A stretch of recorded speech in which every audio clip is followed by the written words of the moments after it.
ఎల్బీనగర్ పరిధిలోని Chaitanyapuri police station పరిధిలో విద్యార్థిని ఆత్మహత్య కలకలం రేపింది.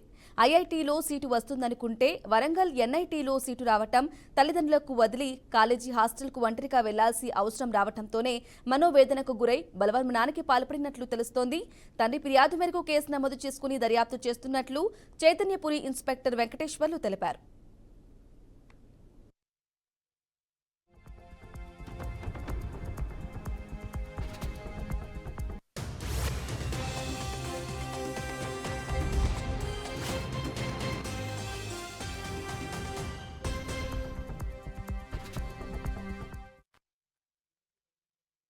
సాయంత్రం టైంలో నాకు ఒక కంప్లైంట్ రావడం జరిగింది. రవీంద్ర అనే ఒక ఆయన కంప్లైంట్ చేసింది.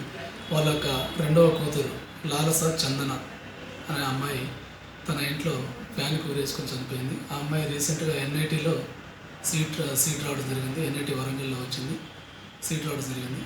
ఆమె కొద్దిగా సెన్సిటివ్గా ఉన్నది. ఆ ఐఐటీ రాలేదని ఒక బాధ, మరియు ఎన్ఐటీలో సీట్ వచ్చింది. ఆ సీట్ అక్కడ జాయిన్ అయ్యే సమయంలో తల్లిదండ్రులకి మరియు వాళ్ళ కుటుంబ సభ్యులకు దూరం అవుతున్న మనస్తాపం మరియు ఇతర కారణాల వల్ల ఆమె ఈరోజు 5:30 గంటల ప్రాంతంలో తన ఇంట్లో ఫ్యాన్కి శారీతోటి